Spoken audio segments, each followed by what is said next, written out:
In chapter 1182 of One Piece, Killingham summoned the rain god Zaza, who is currently sinking the West Village. While rain god Zaza might just be a scary story that the celestial dragons tell their kids, it could be an actual prominent figure in the story. And with the way the story is going, I think that these gods are going to be playing a big role going forward in the story. So in this video, I want to try to figure out who the rain god could be, and I think it's going to be Vivi, and I don't think any other option makes sense. A couple things about Zaza's design that I want to point out is that it looks like Zaza is female, which I think is a big important thing. And the other thing is that Killingham says it appears with the rhythm of the rain dance. This is going to be important later in the video. So why don't I think it's Dragon? Because we've seen Dragon with rain, we've seen him with storms, we've seen him summon lightning. He also presumably has a devil fruit. I have a couple red flags for me, and one of those is the gender of Zaza. The fact that Zaza appears to be female, I think is a big giveaway that it's not Dragon. I don't think Oda's going to cross that gender line. I think it's possible that in the beginning of the story, Oda had Dragon planned to be the rain god, considering in his introduction in chapter 100, he was surrounded by rain and everything, though later throughout the story, he just gets, a lot more wind focus. It seems like all of the rain and the storm stuff kind of went away, and it's more narrowed down to the wind. Everyone's talking about the wind. There's wind at Baltigo. There's always wind surrounding Dragon. I think the wind Logia or something like that makes way more sense for Dragon. And now moving on to Nami. Nami has a lot of connections with the rain, with the weather, but I think most of it just comes down to navigation skills and scientific abilities. Nami has never had an ability to create the weather just from her, abilities, natural abilities. Yes, she can detect the weather. She's super innate with it, but it's more of a scientific ability. When we see her climb attack staff, it's all, using the science of the weather in her attacks. I think if Nami was to get the fruit, it would just erase all of the things that she's worked for this entire story. All of these scientific weather abilities would get erased by just this rain god fruit. So why do I think it's Vivi? It's because Alabasta was entirely framed around the rain. The entire plot line of that arc was around the country not having rain and then finally getting the rain back. In that arc, we also got it confirmed by Cobra that the weather is controlled by gods, so introducing the idea that there are gods of the weather. This is where we also got introduced to the dance powder that was, summoning the rain, but it was doing it in a malicious way. So going back to the line that Killingham said during the chapter, he said that the rhythm of the dance summons the rain. What if that dance powder is a, false way of summoning the rain, but there is a right way to do it? And the other thing is that I think Vivi needs importance into the story. We obviously know that Vivi is important. Vivi is super important to Emu, but there's no clear reason why. Yes, it's because of Lily. I don't think that the love thing is the only angle. I think that Vivi needs way more significance in the story because it's obvious that she's going to be important in the plot, but she needs an actual role to play. She has no fighting ability or anything like that. This rain power could give her some fighting ability, but she doesn't even need it. She just needs some plot significance. And when we look at the end of the arc, when it starts raining after Crocodile is defeated,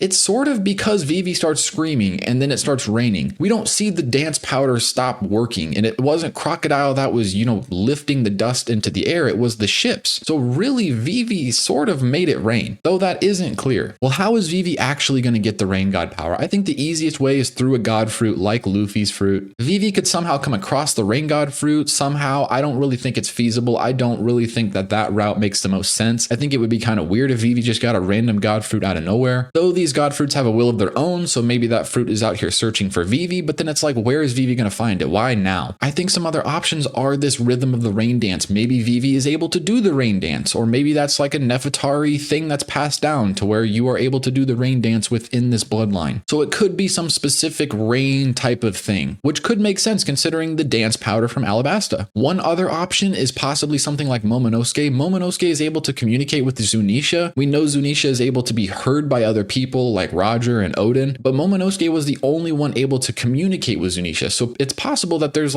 some innate connection between Vivi and possibly the rain, or I'm going to get to it later, Uranus. The one that makes the most sense to me is Shirahoshi's power. Shirahoshi is able to command the Sea Kings, and it's just some fishman ability that's passed down. It's not a devil fruit. We don't really get it explained. It's just something that happens. And if we look at how is Shirahoshi able to command the Sea Kings, it's the exact same way that Vivi was able to call the rain in Alabasta. Shirahoshi says, I couldn't do anything, only cry. And the Sea King says, no, you were guided by the Straw Hat Boy's powerful desire and prayed. That's exactly what happened to Vivi in Alabasta. She prayed that people would stop fighting, and due to Luffy's desire, he pushed Vivi to that point. So I think that it could be some type of bloodline ability within the Nefertari family, possibly like this rain dance, but it's similar to the ability of Shirahoshi. And given that Shirahoshi is Poseidon, I think Vivi connects heavily to Uranus. So why do I think Vivi's connected to Uranus? Well, when Vegapunk's giving his speech about the Void Century and all that stuff, he's talking about how the world is going to sink into the ocean and how it sunk in the past 200 meters. He says it's basically because of the ancient weapons, and when we get this ancient weapon talk, we see Shirahoshi and Vivi together. Oda always does this. He connects Shirahoshi and Vivi all of the time. One thing that I've always speculated is that these ancient weapons were used by Joy Boy's side and not necessarily Imu's side to sink the world. Some reasons I think that is because like Lelucia Kingdom, it gets destroyed. It raises it by 1 meter and this giant hole is left. That means there should be 200 more of these holes somewhere out in the ocean. Considering these holes don't fill in like Enies Lobby, like I think Enies Lobby could be caused by this type of explosion, but flooding the entire world by 200 meters, there should be evidence of that with these holes. So that's why I think it's possible Joy Boy was able to use the rain god in the past to sink the world. Because if you think about it, if I'm the world government and I'm winning the war against Joy Boy, I want all of the ancient technology and all of the shit that's in that Void Century timeline. Why would I bury everything that I'm supposed to be getting by winning this war? It almost makes more sense that Joy Boy knew that they were going to lose, knew that they had to lose for whatever reason. Maybe it was fate, it wasn't time. Luffy's the one that's supposed to win this story.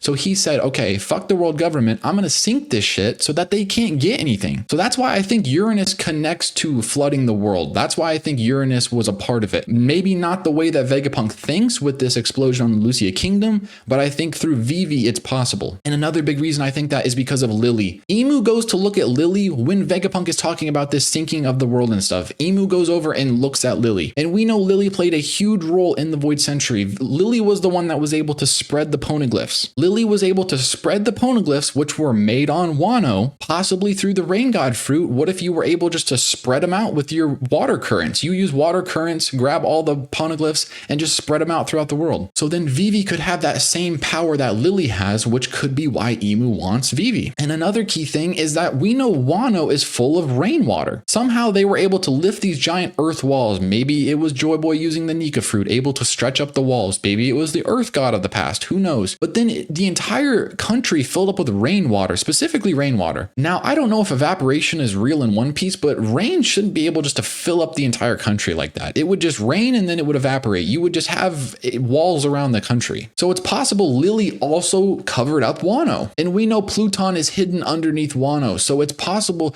This is why I think that the Joy Boy side tried to like hide all of the old shit from the past. Maybe they wanted to hide Pluton underneath Wano under all the rainwater. So Lily filled it up. I don't know. That's all I got for today's video. I'd like to know what you guys have to think. Do you guys agree with me? Do you guys think Vivi has some other plot? Do you think it's just part of this love triangle? Something like that? I truly think that if anyone's this rain god, it has to be Vivi. But if you enjoyed the video, please like and subscribe. That's all I got for today. See ya.